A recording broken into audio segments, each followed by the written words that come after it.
Boa tarde mais uma vez, estamos aqui novamente para apresentar um novo assunto para vocês. Esse assunto eu já vim estudando há algum tempo, mas assistindo no canal do professor Afonso, né? Ciência de Verdade, no canal dele eu vi algumas explicações históricas, né, baseadas em estudos mais complexos. Eu me senti motivado a trazer esse assunto aqui, baseado dentro da Bíblia e sempre, como eu digo, no argumento, né, lógico, a partir das Escrituras. Eu também achei bonito o tema e coloquei aqui a conspiração do Gênesis 6, né? Achei interessante esse assunto e coloquei dessa forma o tema. No capítulo 6 de Gênesis, no versículo 2, né, fala que os filhos dos homens, né, os filhos de Deus olharam para os filhos dos homens e tomaram para si, né, aquelas que lhe agradavam os olhos. E já no Gênesis versículo 6, Gênesis 6, 4, Gênesis 6,4, ele vai falar dos Néfilins, né, que a partir dessa relação entre os filhos de Deus e as filhas dos homens, nasceram gigantes. Eu quero primeiro contrapor alguns argumentos que eu já ouvi, às vezes, falar em algumas igrejas, contrapor dentro de uma lógica. Primeiro, o argumento que alguém falou uma certa vez, eu ouvi se pregar numa igreja, que os gigantes seriam no contexto social, de inteligência, intelectual, mas esse argumento ele fica frágil quando você vai ler alguns outros capítulos de outros livros do Pentateuco, que foi escrito pelo próprio Moisés, quando ele fala dos gigantes lá de Canaã, né? Depois, posteriormente, nós temos Davi enfrentando os gigantes, o Golias. Então, o termo gigante dentro do Pentateuco se refere à questão de estatura, de tamanho, não a questão intelectual. Então, esse argumento fica frágil quando você encontra dentro do Pentateuco outros relatos sobre gigantes, como a questão do rei Og, né, que foi que os filhos de Israel lutaram com ele, né? Que era rei de Bazã, se eu não me engano, lutaram com ele e conta-se a cama dele tinha mais de 4 metros de comprimento. Então, e fala da questão muito tempo depois dos Néfilins, né? Se relacionando a esses gigantes. Então, o termo gigante é realmente gigante na questão de tamanho e estatura, né? Não esse argumento de que era questão de intelectuais porque foram homens famosos e se dizer gigantes porque eles fizeram grandes conquistas. Então esse argumento cai por terra quando você encontra relatos deixando claro que a questão de gigantes eram gigantes em estaturas nesse fato. Outro argumento que também se ouve falar, né, é a questão de dizer que os anjos no céu eles não podem ter relações sexuais. Eu afirmo isso baseado numa única passagem, né? Desculpa. Uma única passagem que está lá no Evangelho, quando fala que Jesus, falando para os fariseus que estavam indagando sobre a questão, os saduceus estavam indagando sobre a questão da vida e morte, ressurreição, quando ele fala que no céu serão como anjos, não se casam e não se dão em casamento, né? Aí algumas pessoas usam esse argumento, aí eles dizem assim, os anjos são seres assexuais, né? Porque Jesus falou que não se casam, lá no céu não se casam, né? Mas quando você vai encontrar lá em Judas versículo de 5 a 7, e nós vamos já ler, ele deixa claro que os anjos cometeram o pecado de relações sexuais, depois eles foram presos. Isso também está lá confirmado em 2 Pedro 2,4. 2,4 diz que eles pecaram, e Judas fala que o pecado foi relação sexual, né? Então você pega Jesus falando que no céu são como anjos, não tem relação, aí você pega Judas confirmando que houve isso. Então você tem que entender, e fica mais lógico raciocinar dessa forma, que quando Jesus estava se referindo aos anjos, ele estava, que não se casam, ele estava se referindo ao anjo na condição de anjos não caídos, né? Anjos que estão na sua condição pura. E Judas deixa claro que esses anjos abandonaram essa condição. Eles abandonaram essa condição para cometer essa torpeza, esse pecado relacionado com a filha dos homens, né? Isso nós vemos claramente lá no livro de Judas, né? Isso aí. Outro fato interessante é que eu posso dizer, por exemplo, que anjo lá no céu come carne, né? Logicamente não, porque no céu ia ter morte de animais para sustentar os anjos. Deus ia criar animais para os anjos matarem, para depois eles comerem, né? Matarem, comerem, derramar sangue e tudo mais. Logicamente não tem, mas você encontra relatos lá quando os anjos encontram Abraão na forma humana, eles vão lá e comem, né, o cordeiro, né, ali com Abraão, da comida de Abraão, né, que ele fez para eles. Então, numa condição humana, os anjos podem exercer atividades que são de característica puramente humana. Agora, era proibido aos anjos ter essa relação com os seres humanos, essa relação entre as espécies, né? Até porque a Bíblia deixa claro, Deus condenou essa questão da mistura de espécies. Mas então esses anjos cometem essa torpeza, como está relatado em Judas, né?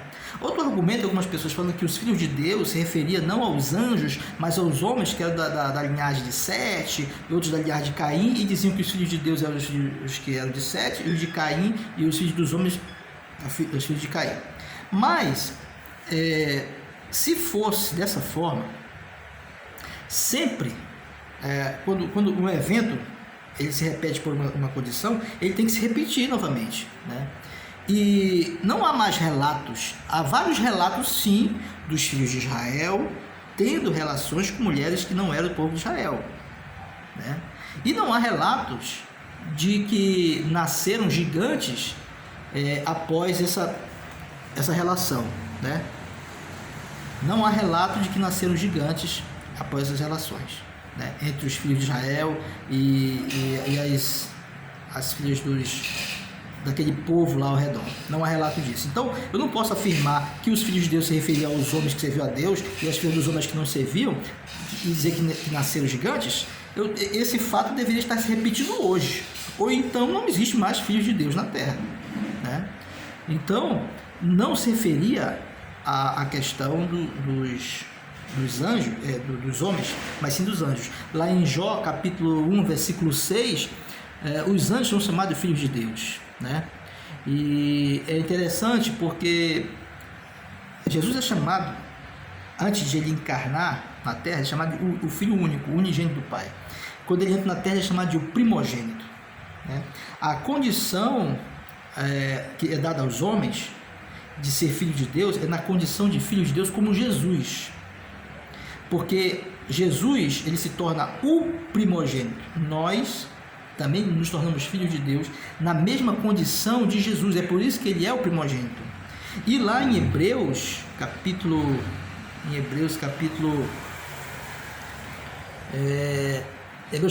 versículo 6, capítulo 1, versículo 5, diz que ele fala assim: a quem dos anjos Deus chamou de filhos, né? Então, essa condição de filhos de Deus, na questão dos homens, é uma condição que é dada, né, quando nós fizemos parte do estado glorioso, né? Nós agora somos aceitos, né, como filhos de Deus. Então, o conceito filho de Deus, e como diz lá em Jó, se referia aos anjos e não aos homens. É uma referência aos homens, aos anjos, não aos homens. Então, ficou bem colocado aqui essa questão argumentativa de que não existe esse fato de que anjos, homens teriam relação de Deus, teriam relação com mulheres que não eram de Deus e nasceram gigantes. Tivemos o caso de Baal-Peor, tivemos o caso em Esdras, né, 9, 1 a 2, lá em Números 31, 18, quando os filhos de Israel capturam os midianitas, eles trazem mulheres homens e mulheres como escravos. Deus manda não, tem que matar os homens e as mulheres, aquelas mulheres que já tiveram relações sexuais devem morrer, mas as virgens vocês podem ficar para vocês para ser suas mulheres. Então essa mistura entre Israel e outros povos não geraram gigantes, e o povo de Israel era o povo de Deus. Então esse conceito de dizer que filhos de Deus eram homens cai por terra, porque o evento tem que se repetir. Mas Judas deixa claro, né? Então quando Jesus fala que no céu serão como os anjos no céu, está se referindo a uma ordem e uma hierarquia de coisas que acontecem no céu, né? Então você vê assim, anjos rebeldes não fazem parte. Eles rejeitaram, como Judas diz, eles rejeitaram, abandonaram o seu domicílio, eles abandonaram essa condição pura e celestial e cometeram a torpeza, algo que era proibido, né?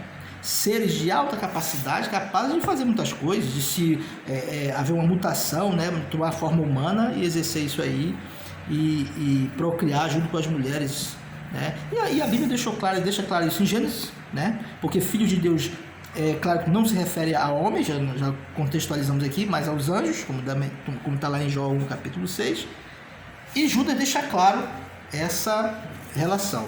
Eu estou fazendo um vídeo curto, né? Porque é um assunto extenso, mas tentando deixar bem claro o sentido do que aconteceu. Veja bem o que diz em Judas, versículo 6 em diante. E quanto aos anjos que não... É na versão King James. E quanto aos anjos que não guardaram a sua autoridade e santidade originais, veja bem, olha, não guardaram a sua autoridade e santidade originais, mas abandonaram seu próprio domicílio. Ele os tem mantido em trevas, presos em correntes eternas para o julgamento do grande dia do juízo. Então esses anjos cometeram um pecado, que lá em 2 Pedro 2,4 fala que eles cometeram um pecado. Que pecado eles cometeram? Na continuidade do versículo vai dizer, aí no versículo 7 diz: de maneira semelhante a estes, ou seja, a estes anjos, né? Que é o que se comentou anteriormente, de maneira semelhante a estes, Sodoma e Gomorra e as cidades circunvizinhas entregaram-se à imoralidade e a todo tipo de depravação sexual. Veja bem, a todo tipo de depravação sexual. Sabe que uma coisa que não é permitido ao homem é o homem manter relação sexual com animais, a tal da zoofilia.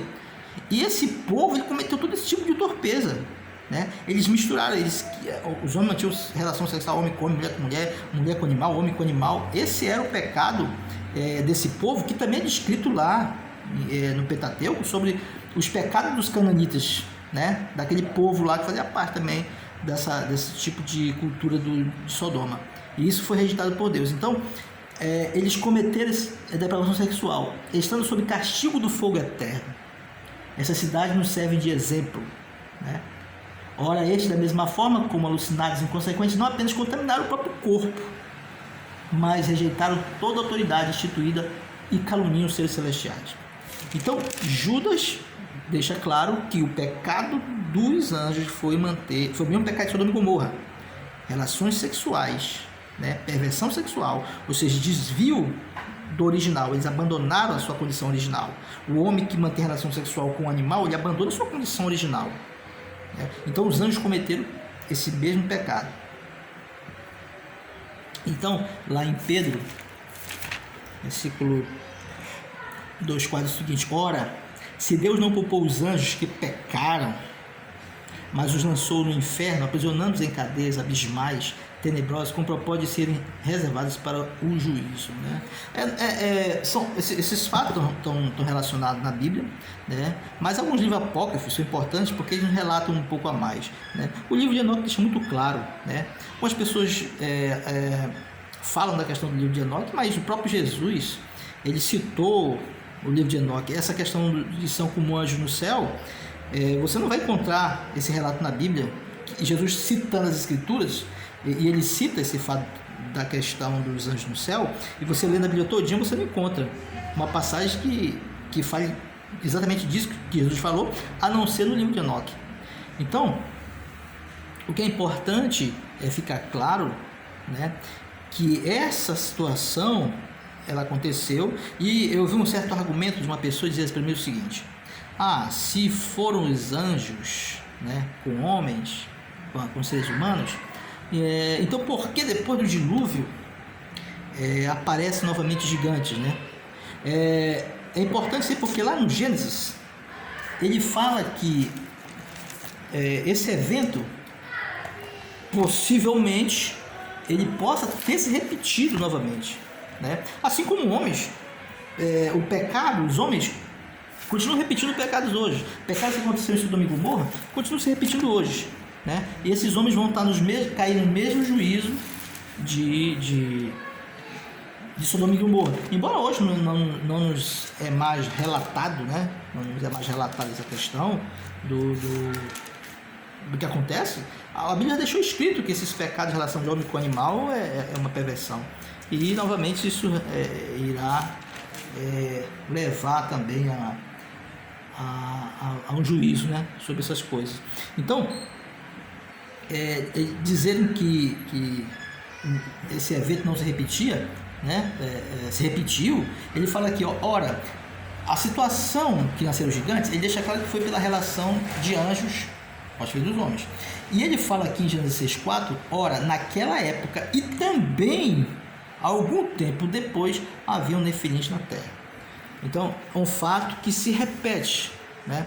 Se o acontecimento ele se repete, ele aconteceu por uma razão, para ele repetir novamente tem que ser o mesmo fato, né? Claro que há alguns argumentos dizendo que foi a semente, o DNA dos gigantes que ainda ficaram nos seres humanos e tal, e que posteriormente apareceram gigantes, né? São argumentos, mas se eu pegar unicamente a Bíblia, eu só posso entender que se o evento aconteceu assim, para ele se repetir, ele tem que ser novamente assim, né? E é interessante que Deus destrói todas essas cidades que estavam pervertidas. Pode também, aí especulativamente, né, acontecer que as pessoas fizeram mutações a partir de genética, né, e conseguiram novamente trazer a genética dos nefilins novamente para aquela época. Pode ter acontecido isso. Aí já não cabe a gente dizer com clareza. Mas o que eu vim apresentar aqui é o fato de que os gigantes de Gênesis 6 eram relação de anjos com as mulheres, né? Posteriormente pode ser que chegamos ao entendimento como esses gigantes reaparecem, né? Um entendimento mais claro, né?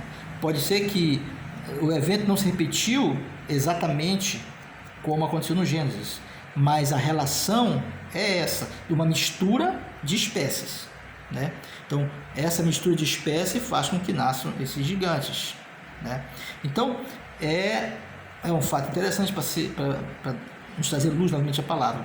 É claro que cada fato novo interessante, ele acaba quebrando algumas coisas, porque muitas igrejas às vezes apresentam esse assunto e, embora esteja clara a argumentação, eles não aceitam porque seria para eles, para alguns seria uma humilhação, né? Que uma coisa que eu acho errado, porque se você percebeu que você se enganou em determinada coisa, tem que realmente reconhecer, poxa, a gente a vida toda pensou assim, né? Hoje as igrejas muito cheias de orgulho, mas sempre foi assim no passado, né?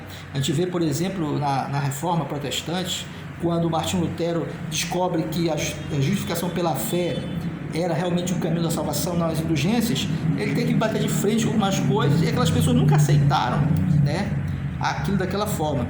Então, o orgulho, né, porque hoje se você admite uma coisa que você, como instituição religiosa, pregou errado, né, vai trazer um desmerecimento.